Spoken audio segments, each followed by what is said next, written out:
How to Photograph Chess Sets by Michael O'Brien from Prince August Toy Factory. This is one of our chess sets, the Battle of Waterloo, Napoleon versus the Duke of Wellington. We're going to show how to photograph it correctly. Avoid taking photographs in direct sunlight, and also avoid having too much clutter showing in the background as well. Resting the chess set on a piece of cloth so that it covers any background detail is a great help. However, the cloth itself should not be decorative and should not have strong colours that will interfere with the composition of the chess set.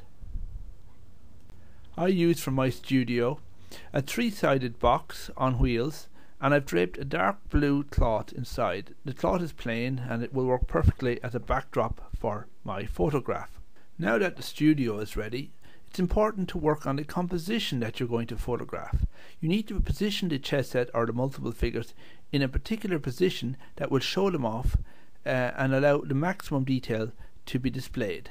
So taking a photograph from the top down or from maybe a direct angle on the side might work to your disadvantage.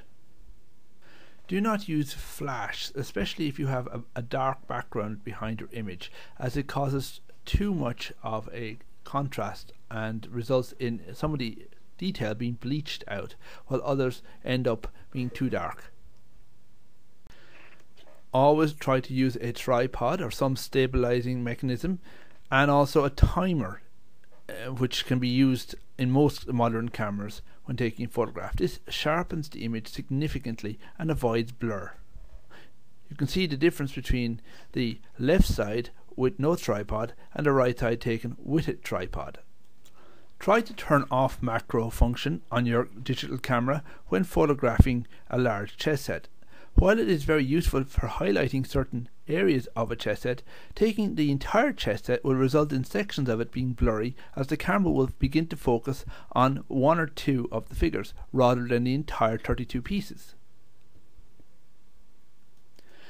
You may wish to use a digital photo manipulation program like Photoshop or Corel Photo Paint to alter or tweak the colors or the contrast of your image. This can be easily done in a few seconds. I would advise to only use this sparingly, because if your photograph requires significant manipulation, you're better off rephotographing it from scratch, as you've obviously taken a poor shot in the first place.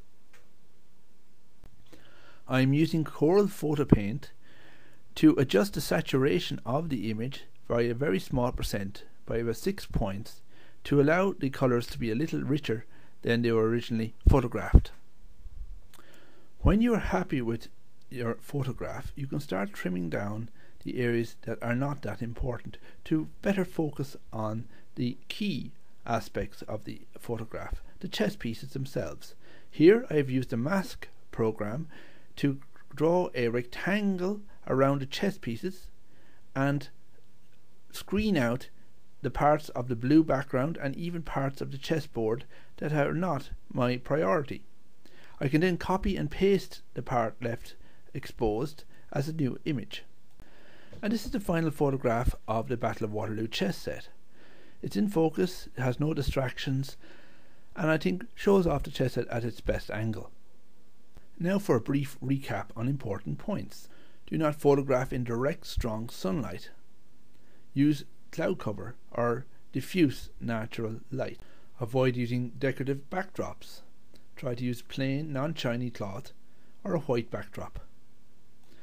Composition and angle are important. Take time to consider the best position before photographing your chess set. Do not use flash photography.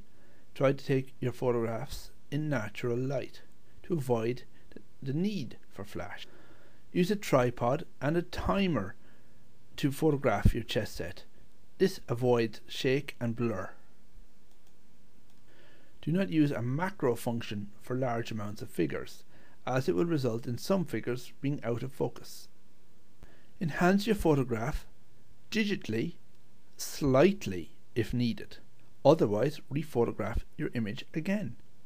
Finally, trim the image down to get rid of excessive distractions from the key element. I hope you enjoyed my tutorial on photographing chess sets. You can have more information on our range of products and more tutorials on our princeaugust.ie website. We also have the chess set available as molds on that site, or as a finished product you can buy it on edmundcollection.com. Thank you.